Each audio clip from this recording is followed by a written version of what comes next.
makhluk penghuni bumi sebelum Nabi Adam alaihi salam. Bumi yang kita pijak saat ini telah berusia miliaran tahun. Sebelum akhirnya dihuni oleh manusia pertama, Nabi Adam, bumi menurut para ahli tafsir telah dihuni oleh beberapa makhluk. Makhluk apa itu?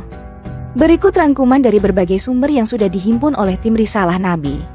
Mengenai penciptaan Nabi Adam, mayoritas cendekiawan Muslim percaya bahwa Nabi Adam dan Siti Hawa diciptakan di surga dan kemudian dipaksa turun ke bumi setelah mereka memakan buah terlarang. Akhirnya, keturunan mereka memenuhi populasi bumi dan memulai sejarah kehidupan manusia. Menurut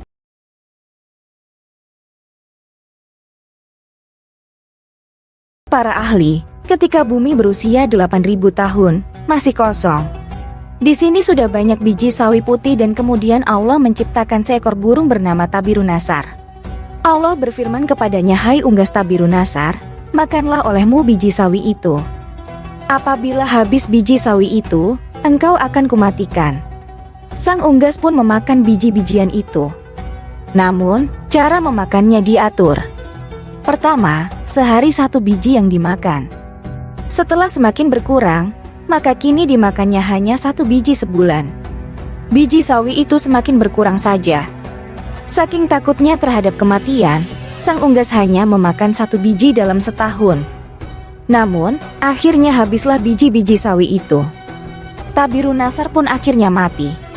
Setelah kematian tersebut, Allah menciptakan makhluk lain sebagai penghuni bumi, yaitu 70 orang laki-laki. Namun tidak semuanya langsung diciptakan, melainkan satu persatu Allah menciptakannya. Apabila seorang yang meninggal, maka langsung diciptakan yang lain. Masing-masing dari mereka berumur 70.000 tahun. Konon, setahun pada masa itu sama dengan 1000 tahun pada masa sekarang. Tatkala telah mati 70 lelaki itu, kemudian Allah ciptakan jin. Allah berfirman dan Dia menciptakan jin dari nyala api.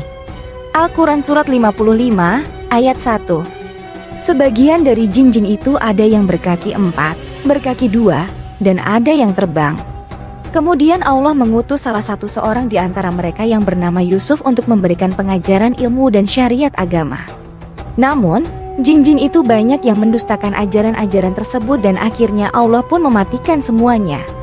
Penghuni bumi berikutnya adalah suatu makhluk yang berpasangan. Rupanya seperti binatang dan keluar dari dalam neraka. Binatang itu pun beranak dan anaknya dinamakan dengan Azazil. Setelah cukup besar, Azazil mulai melakukan peribadatan kepada Allah selama 1000 tahun.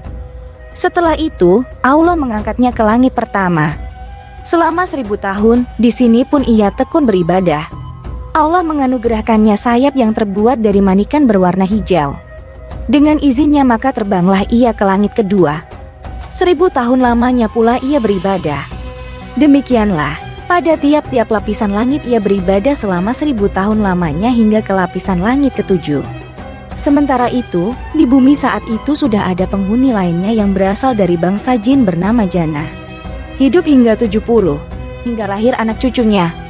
Kata ahli tafsir yang lain, 18.000 tahun mereka mendiami bumi, kemudian mereka menjadi sombong dan kufur.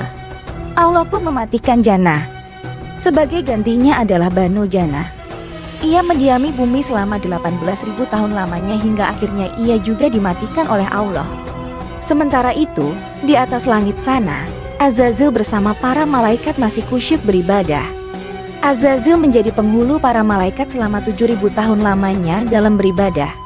Hingga pada satu waktu, Azazil mengajukan suatu permohonan kepada Allah, katanya, "Ya Tuhanku, 7.000 tahun hambamu ini berbuat kebaikan padamu dalam 7 lapis langit ini. Jikalau dianugerahkan olehmu, hambamu mohon hendak turun ke bawah ke langit ke-6, berbuat kebaikan kepadamu." "Pergilah engkau," tegas Allah. Turunlah Azazil atau iblis itu bersama 700 malaikat pengiringnya ke langit ke-6. Setelah merasa cukup, ia pun memohon izin lagi kepada Allah agar diturunkan ke langit ke-5. Di langit ke-5 pun ia memohon diturunkan ke langit yang di bawahnya dan demikian seterusnya hingga sampai mereka di langit dunia. Di langit dunia, Azazil atau iblis mengajukan suatu permohonan pula, "Ya Tuhanku, hambamu hendak memohon turun ke bumi dengan para malaikat. Bahwasanya hambamu hendak beribadah kepadamu di bumi itu." Ya Tuhanku, betapa Bananul Jannah telah banyak berbuat kerusakan di muka bumi. Anugerahkanlah atas hamba-Mu ini bersama para malaikat berbuat kebaikan kehadirat-Mu di muka bumi itu. Allah pun mengabulkan permohonan Azazil itu.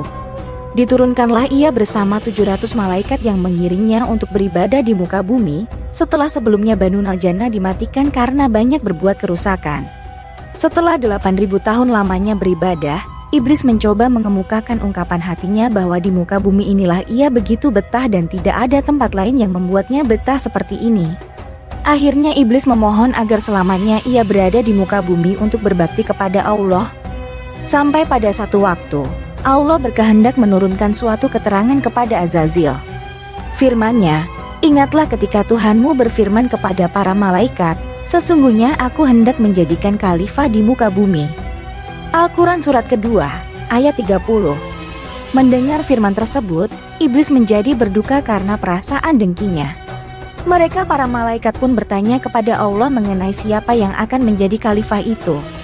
Adam namanya, jawab Allah. Mereka berkata, "Mengapa engkau hendak menjadikan khalifah di bumi itu orang yang akan membuat kerusakan padanya dan menumpahkan darah, padahal kami senantiasa bertasbih dengan memuji engkau dan mensucikan engkau?"